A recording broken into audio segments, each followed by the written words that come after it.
There is nothing wrong with the world. Everything's fine. All things are happening the way they are supposed to.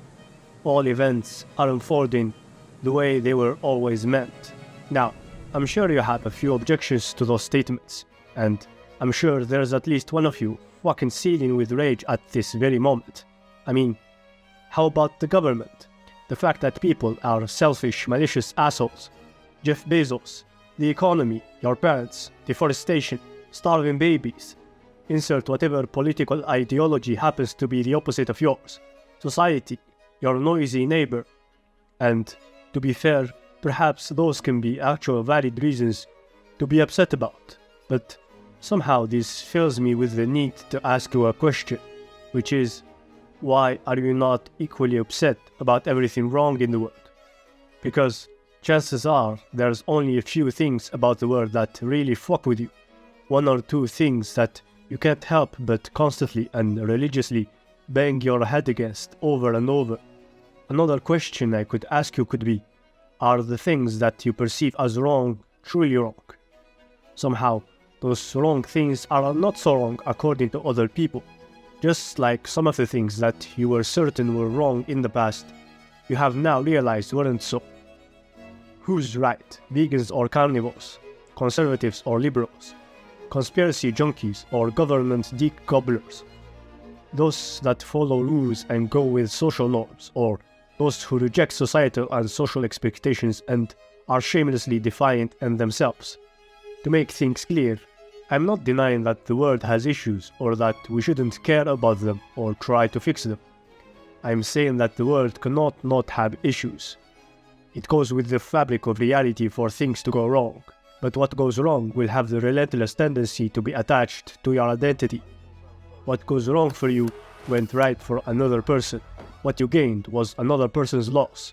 The things you hate are another person's most cherished things, and some of the beliefs you uphold makes other people deeply worried and even frightened when confronted by, just as much as other people's beliefs incite the same emotions in you. And it doesn't take much iterations of this formula to realize that perspective changes our definition of the world, and the world and its rights and wrongs seem to have much more to do with us, with who we are, with our identities, than the actual world. If you were to be truly honest with yourself, the thing you most struggle with has little to nothing to do with the world, and all to do with yourself. Everything you reject about the world is something you haven't accepted in yourself. Everything that is in the world is just as much in you. If you incessantly look for something in the world, that is all you'll see, because you'll ignore everything that doesn't fit your belief. The world conspires to prove your beliefs over and over again, because you are your beliefs, and the world is only but your own reflection. The world reflects ourselves back to us. The person that looks for the evil in the world will find it. The person that looks for the goodness in the world will find it. Both will equally confidently claim that's what the world is, and in the end, both have little to nothing to do with the actual world. The world, in the way we think about it, isn't truly real, because we cannot see the world, even if it certainly feels like we do. We can only ever perceive the world through ourselves. The world is but a construction of our mind, of what we choose to see and what we choose to ignore, and what we understand and what we don't. Our inherited sensitivities, traumas, heightened parts of the world, and twist them in such a way to construct monsters out of them. On the other hand, our strengths and the things we find ease with make their associated parts of the world a playground, and in the end, the world is ever but ourselves. There are as many worlds as there are people.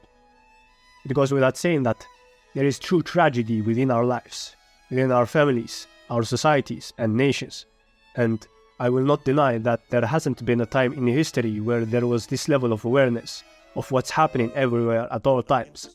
We were not made for our current world. We are not designed to be subjected to this amount of information, but in the end, that is just another way to say that even our current state of existential loss and information burnout is fine. It's fine that we're all a little lost and confused. It's fine that we haven't figured it out yet. It's fine that we don't have all the answers. We don't need to let that define us. Why can't we find beauty in our struggle? We're alive, that comes with the whole spectrum of human emotion, from ecstatic joy to hopeless sadness, from rage, anger, to peace and contentment. None of it is truly awful in its own. It is our own expectations, projections, our own rejections, our attachment, that makes us truly suffer. When we reject parts of existence, we reject ourselves. That is the only true state of suffering. Painful or hard times, there can be an experience of bliss. Like we watch a play, we watch a tragedy and can love it. Why can't we love our own life when it seems tragic? What is that? Why does that stop? And it's obviously to do with attachment. You can watch a play and you can be crying watching it and absolutely love it. And yet, if it was your own life, it could be to the point where you want to kill yourself. And that's because you're attached to it. Whereas when you watch a play, you're not attached to it. You just fully can enjoy the fullness of being human, the human experience. You can enjoy it. Everything that has ever happened, that could ever happen, can be explained. Each event is only but the logical consequence of an infinite amount of cascading events that came before it. The universe does what the universe is supposed to do. Stars burn and collapse on themselves once they can no longer sustain their own mass to form neutron stars and black holes. Those black holes suck light into themselves because of their mass. The law of entropy makes everything decay, making the universe play in an endless cycle of death and rebirth. And we're all but a tiny extension of that whole process. You cannot hate us if you don't hate the sun with the same intensity. Each particle that makes us is but a chain reaction of its previous state. Our atoms decided our lives long before our birth. Each person is moral in their own regard. Each person that has ever lived had reasoning behind their actions.